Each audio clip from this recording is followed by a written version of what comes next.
Hello viewers, എല്ലാവരും എന്ത് പറയുന്നു? സുഖമായിട്ടൊക്കെ ഇരിക്കുന്നോ? ഞങ്ങൾ സുഖമായിട്ടിരിക്കുന്നു. അപ്പോൾ ഇന്ന് ഞാനൊരു അടിപൊളി ഡിഷുമായിട്ടാണ് വന്നേക്കുന്നത് കേട്ടോ. ഇത് നമ്മുടെ ഈ സോഷ്യൽ മീഡിയാസിൽ എല്ലായിടത്തും തന്നെ വൈറലായ ഒരു ഡിഷാണ്. നല്ല ടേസ്റ്റാണ് കേട്ടോ. ഇത് നമ്മുടെ നാടൻ ഡിഷൊന്നുമല്ല, ഫോറിനാണ് കേട്ടോ. അതുകൊണ്ട് തന്നെ ഒരു ഒത്തൻറ്റിക്കായിട്ട് ഇത് ഉണ്ടാക്കണമെങ്കിൽ നമുക്ക് ഗാർലിക് പൗഡർ, ഓണിയൻ പൗഡറൊക്കെയാണ് ആവശ്യം. അപ്പോൾ അതൊന്നും നമ്മുടെ കയ്യിലില്ലാത്ത പക്ഷം നമുക്ക് അതിൻ്റെ പേസ്റ്റ് യൂസ് ചെയ്യാവുന്നതാണ്. അപ്പം ഞാൻ ഇതിൻ്റെ പേര് ഇതുവരെ പറഞ്ഞില്ലല്ലോ, ടർക്കിഷ് ചിക്കൻ ആണ് നമ്മൾ ഇന്ന് ഉണ്ടാക്കാൻ പോകുന്നത്. അപ്പോൾ നമുക്ക് ആദ്യമേ നമ്മുടെ ചിക്കനെ ഒന്ന് മാരിനേറ്റ് ചെയ്ത് വെക്കാം. അതിന് വേണ്ടി ഞാൻ ജിഞ്ചർ ഗാർലിക് ഓണിയൻ പേസ്റ്റ് ഒരു 2 ടേബിൾ സ്പൂൺ എടുത്തിട്ടുണ്ട്.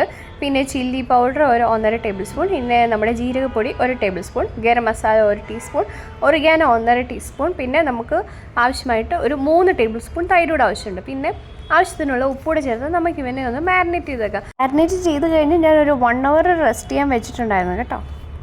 അങ്ങനെ നമ്മുടെ ചിക്കൻ കുട്ടനെ നമ്മൾ നന്നായിട്ട് മസാലയൊക്കെ തേച്ച് ഒരുക്കി വെച്ചിട്ടുണ്ട് കേട്ടോ. അപ്പോൾ ഇനി നമുക്ക് ഒരു 1 hour റെസ്റ്റ് ചെയ്യാൻ വെക്കാം. അപ്പം ഇപ്പോൾ ഒരു മണിക്കൂറൊക്കെ കഴിഞ്ഞു. ഞാനിപ്പോൾ ഫ്രൈ ചെയ്യാൻ വന്നതാണ്. അപ്പം നമ്മുടെ ചിക്കനെ നമുക്കൊന്ന് ഫ്രൈ ചെയ്തെടുക്കാം. ഷാലോ ഫ്രൈ ആണ് ചെയ്യുന്നത് കേട്ടോ. അപ്പം നിങ്ങൾക്ക് ഈ വീഡിയോ കാണുന്ന പോലെ ചിക്കനിൽ നിന്ന് അത്യാവശ്യം വെള്ളം നന്നായിട്ട് ഇറങ്ങിയിട്ടുണ്ട്. പക്ഷേ ഞാൻ അതിന് വെള്ളം വറ്റിക്കാനൊന്നും പോകുന്നില്ല. ആ സ്റ്റോക്കിങ്സ് ഞാൻ അതേപോലെ തന്നെയാണ് യൂസ് ചെയ്യുന്നത്. അപ്പം നമുക്കിനി നേരെ അതിൻ്റെ വൈറ്റ് സോസ് ഉണ്ടാക്കിയല്ലോ. നമ്മുടെ പാസ്തയ്ക്കൊക്കെ ഉണ്ടാക്കുന്ന പോലത്തെ സെയിം വൈറ്റ് സോസാണ് നമ്മൾ ഇതിൽ നിന്ന് യൂസ് ചെയ്യുന്നത്. ആദ്യം കുറച്ച് ബട്ടർ എടുക്കുക, പിന്നെ മൈദ ഇടുക. ഞാൻ ഒരു 2 ടേബിൾ സ്പൂൺ ഇട്ടിട്ടുണ്ട്. പിന്നെ നിങ്ങളുടെ ഗാർലിക് പൗഡർ അവൈലബിൾ ആണെങ്കിൽ മാത്രം ഗാർലിക് പൗഡർ ചേർക്കുക, അല്ലെങ്കിൽ അത് നമുക്ക് അവോയ്ഡ് ചെയ്യാം. പേസ്റ്റായിട്ട് അത് ചേർക്കേണ്ട ആവശ്യമില്ല കേട്ടോ. പിന്നെ ഞാൻ ഇത് കുറച്ച് ഹെവി ആയിട്ടാണ് ഈ വൈറ്റ് സോസ് ഉണ്ടാക്കുന്നത്. കാരണം ഞാൻ എപ്പോൾ പാസ്ത ഉണ്ടാക്കിയാലും വൈറ്റ് സോസ് കുറവായിരിക്കും. അതുകൊണ്ട് തന്നെ ഞാൻ ഇത് ഹെവി ആയിട്ടാണ് ഉണ്ടാക്കിയത്. ഇനി നമുക്ക് പാൽ ഒഴിക്കാവുന്നതാണ്. ഞാൻ ഒരു 1.25 കപ്പ് പാലാണ് ഒഴിച്ചേക്കുന്നത്.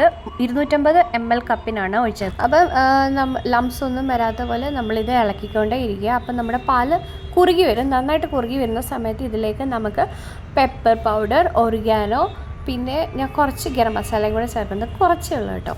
1 ടീസ്പൂൺ പെപ്പർ പൗഡർ, പിന്നെ നമ്മുടെ ആവശ്യം, നമ്മുടെ ടേസ്റ്റ് അനുസരിച്ച് ഒറിഗാനോ, പിന്നെ കുറച്ച് ഗരം മസാല, 1/2 ടീസ്പൂൺ ഗരം മസാല, അത് ഓപ്ഷനിലാണ് കേട്ടോ. പിന്നെ കുറച്ച് ചില്ലി ഫ്ലേക്സ് കൂടെ ഞാൻ ഇടയ്ക്ക് ചേർക്കുന്നുണ്ട്. അപ്പോൾ ഇതെല്ലാം കൂടെ ചേർത്ത് നമുക്കൊന്ന് നന്നായിട്ട് ഇളക്കാം. അതൊന്ന് തിളച്ച് വരുന്നിടം വരെ ഇളക്കാം. നമ്മുടെ വൈറ്റ് സോസ് അങ്ങനെ റെഡി ആയിട്ട് വന്നിട്ടുണ്ട്. കുറച്ച് ഉപ്പിൻ്റെ കുറവുണ്ടായിരുന്നു. അപ്പോൾ ഞാൻ ഉപ്പ് കൂടെ ഒന്ന് ചേർത്ത് ജസ്റ്റ് ഒന്ന് ഇളക്കിയിട്ട് നമ്മൾ ഫ്രൈ ചെയ്ത് വെച്ചിരിക്കുന്ന ചിക്കനിലോട്ട് ഈ വൈറ്റ് സോസിനെ ആഡ് ചെയ്യാൻ പോവാണ് കേട്ടോ. അപ്പോൾ നിങ്ങൾക്ക് ഈ ചിക്കൻ കുറച്ചുകൂടെ ഒന്ന് ഫ്രൈ ചെയ്യണമെന്ന് തോന്നുകയാണെങ്കിൽ ഫ്രൈ ചെയ്യാവുന്നതാണ് കേട്ടോ. എനിക്ക് അത്രയും വേണ്ടായിരുന്നു, കാരണം കുഞ്ഞിനൂടെ കൊടുക്കണമായിരുന്നു. അതുകൊണ്ടാണ് ഞാൻ അങ്ങനെ ചെയ്യാതിരുന്നതും. അപ്പം ഇവനെ ഒന്ന് നന്നായിട്ട് മിക്സ് ആക്കി എടുക്കാം. അപ്പോൾ ഇത്രയേ ഉള്ളൂ. ഇത് സിമ്പിളല്ലേ എന്ന് ചോദിച്ചിട്ട് അരി ഇട്ടിട്ട് പോകല്ലേ വീഡിയോ കേട്ടോ.